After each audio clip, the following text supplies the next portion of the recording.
न्याय दो, न्याय दो, हमारी बहन को न्याय दो, न्याय दो, न्याय दो, हत्यारों को फांसी दो, फांसी दो, फांसी दो, हत्यारों को फांसी दो, हत्यारों को फांसी दो, फांसी दो, फांसी दो।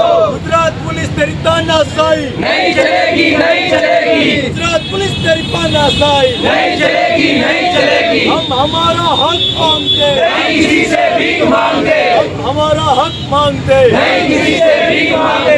हम हमारा हक मांगते, नहीं किसी से भीख मांगते। हम हमारा हक मांगते, नहीं किसी से भीख मांगते। हमारी बहन को न्याय दो, न्याय दो, न्याय दो, हमारी बहन को न्याय दो, न्याय दो, न्याय दो।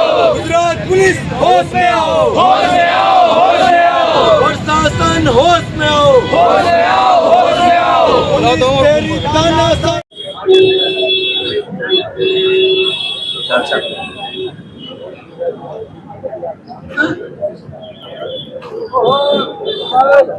न्याय दो, न्याय दो, गीता बहन को न्याय दो, न्याय दो, न्याय दो, गीता बहन को न्याय दो। पुलिस प्रशासन होश में आओ, होश में आओ, होश में आओ। गीता बहन को न्याय दो, न्याय दो। નમસ્કાર દર્શક મિત્રો, ન્યૂઝ ફોર ગુજરાતમાં આપનું સ્વાગત છે। આપણા થોડા દિવસ પહેલા એક ગીતાબેન કરીને જે મહિલા હતા તેમને છે કે તેમના ઘરમાંથી લટકેલી હાલતમાં સુસાઇડ કરવાની જે માહિતી પ્રાપ્ત થઈ હતી। જોકે ઘરમાં લટકેલી હાલતમાં જોવા મળ્યા હતા, પણ તેમના પ્રતિ જે પોલીસ કોન્સ્ટેબલ છે તેના દ્વારા તેને વગર પોલીસ કાર્યવાહી કર્યા પહેલા તેને ઉપરથી લટકેલી હાલતમાં ઉતારી દેવામાં આવ્યા હતા નીચે, અને ત્યારબાદ ઘરવાળાનો આક્ષેપ હતા કે અમારી બહેનની જે છે કે સુસાઇડ હતી અને તેની હત્યા કરી દેવામાં આવેલી છે અને પોલીસ પ્રશાસન કોઈ પણ પ્રકારની કાર્યવાહી નથી કરતી તેમ આ લોકોનું કહેવું હતું। અને અત્યારે એ જ આધાર ઉપર અહીંયા વાસણા પોલીસ સ્ટેશનની બહાર ધરણા પ્રદર્શન કર્યું છે। જોકે અત્યારે સમાજના આગેવાનો અને વિસ્તારના આગેવાનો અને જે ગીતાબેન હતા તેમના ભાઈ અને તેના પિતા અને તમામ લોકો અહીંયા ધરણા પર હાજર છે અને જે અહીંના આગેવાનો છે તેમની સાથે અમે વાતચીત કરીશું કે શું કહેવા માંગશે। શું આપનું નામ અને પરિચય? મારું નામ ડોક્ટર દિનેશ પુરોહિત છે, હું સામાજિક કાર્યકર્તા છું। અને જ્યારે ગુજરાતમાં બહેનોના સુરક્ષાની મોટી મોટી વાતો થાય છે ત્યારે સંખ્યાબંધ આત્મહત્યાઓ થાય છે અને ઘણા બધા આત્મહત્યાના કેસ ચોપડે નોંધાયેલા નથી અને નોંધાયેલા છે તો એમને ન્યાય મળતો નથી। તો આ પણ એક બનાવ છે કે જે માણસ પોલીસ ખાતાનો કર્મચારી હોવા છતાં પણ એની વિરુદ્ધ પ્રોપર ઇન્વેસ્ટિગેશન કે એની ધરપકડ આજ દિન સુધી થઈ નથી। એટલે આ એક સુનિયોજિત કાવતરું છે કે બેનને કઈ રીતે એનો મૃત્યુ થાય અને એને આપઘાતમાં પરિણામી અને સુસાઇડમાં એ જણાવવામાં આવે કે ભાઈ આણે જાતે જ પોતે આત્મહત્યા કરી છે।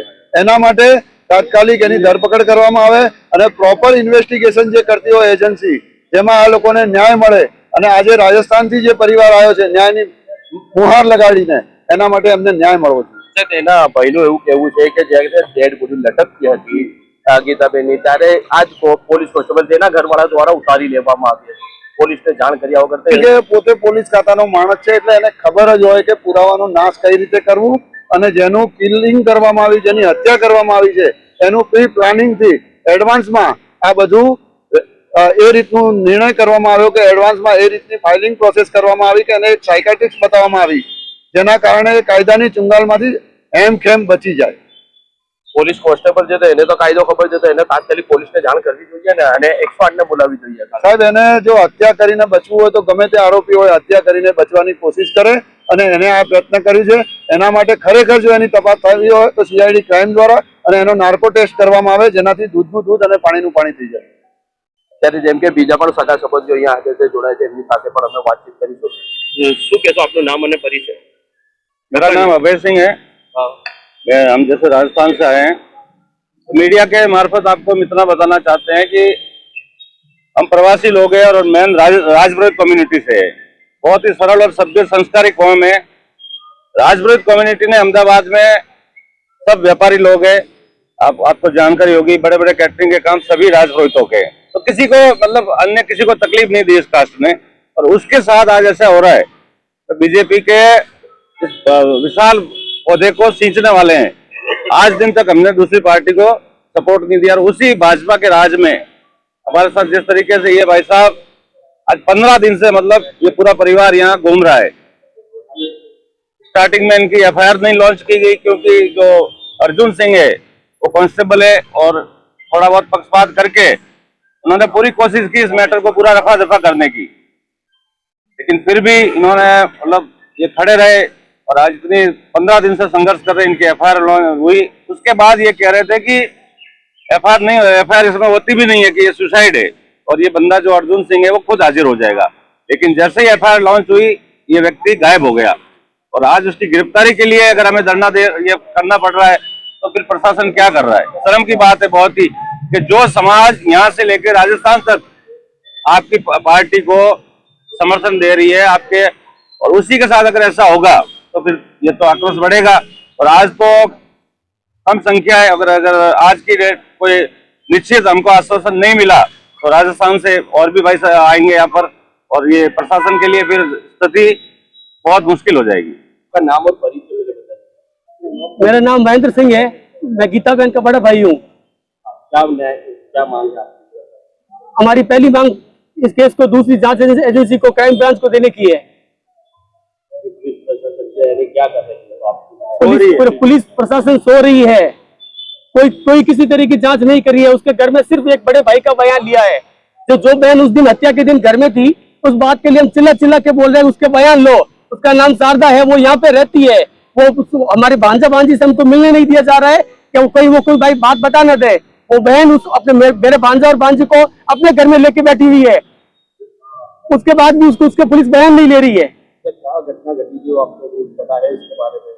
सर घटना, मेरी बहन हत्या वाले दिन से पूरे दिन हमारे से बात नहीं हुई।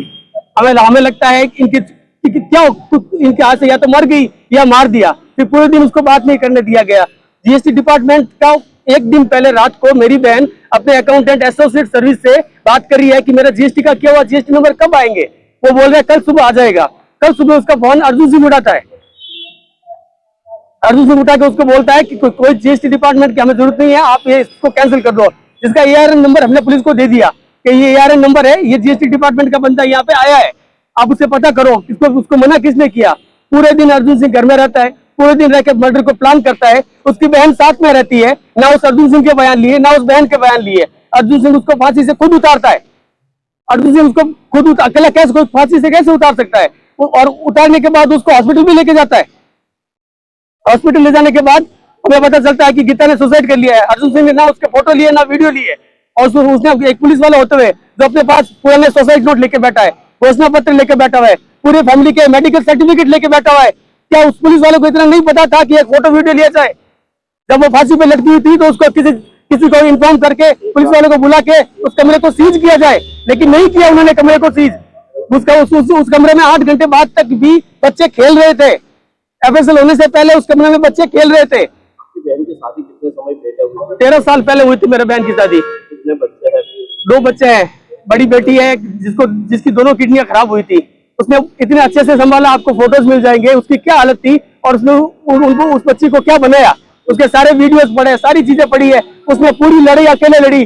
कई बार उसको किडनी ट्रांसप्लांट ने मेरे को कॉल किया, वो रिकॉर्डिंग है, मैंने सर को दे दी है, पुलिस वालों को दे दी है। वो मुझे बता रही है कि ये कितना टॉर्चर कर रहे हैं। बच्ची जिसकी किडनी ट्रांसप्लांट हो रही है उसको टिफिन लेके मैं जा रहा हूँ अहमदाबाद में, उसके साथ रह रहा हूँ। इसका परिवार कहाँ था उस समय? इस बात की रिकॉर्डिंग मैं इनको दे चुका हूँ। उसके बाद भी पुलिस की कार्रवाई 0 है।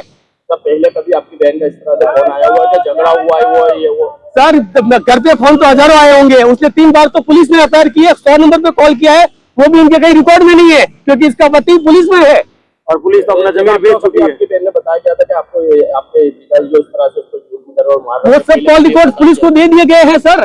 बताया गया था? बिल्कुल, वो कॉल रिकॉर्ड पुलिस को उसके साक्ष्य दे दिए गए, IMEI नंबर, फोन वगैरह सब दे दिए गए, लेकिन पुलिस जांच नहीं कर रही है। दिक्कत वहां से शुरू हो रही है। कितने समय से जुल्म कर रहा था सर? 2013 से अत्याचार चल ही रहे थे, पर 2021 तक इसका जो ससुर है रघुनाथ सिंह जी, वो बहुत ही भले इंसान थे। उन्होंने कैसे भी करके अपने परिवार की स्थिति को संभाला, तो हमने भी थोड़ा सब्र किया और कहा बच्चों के सामने देख और तू अपने घर को संभाल। उसने उस घर को अच्छे से संभाला, लेकिन जिस दिन रघुनाथ सिंह, गीता के ससुर अर्जुन सिंह के बाप, उनकी डेथ होगी, उसके बाद उन राक्षसों को रोकने वाला कोई नहीं था। उन्होंने अत्याचारों की परम सीमाएं पार की और 2021 में हत्या हुई। और 22 से मेरी बहन पुलिस में 3 बार दरख्वास्त कर चुकी थी, कॉल करके बुला चुकी थी, लेकिन उसके कोई रिकॉर्ड पुलिस में नहीं है। जिसके वीडियोस पड़े हमारे पास, फोटोज पड़े हमारे पास, सारी चीजें पड़ी हमारे पास, लेकिन वो रिकॉर्ड पुलिस में नहीं है। क्यों नहीं है वो रिकॉर्ड पुलिस में? क्या एक कांस्टेबल की इतनी औकात है कि वो रिकॉर्ड कैंसिल करवा सके? ये होता है गुजरात में। तो इन्हें कहीं ऐसा लग रहा है आपको कि पुलिस कांस्टेबल होने से पुलिस रहम नजर करे? कहीं ना कहीं नहीं। पुलिस अपनी इज्जत बचा रही है, उससे कांस्टेबल की कोई औकात नहीं है तो कोई उसको इतना फेवर करे। पुलिस अपनी इज्जत बचाने में लगी हुई है, उसके पीछे मेरी बहन का जो न्याय है वो कॉम्प्रोमाइज हो रहा है।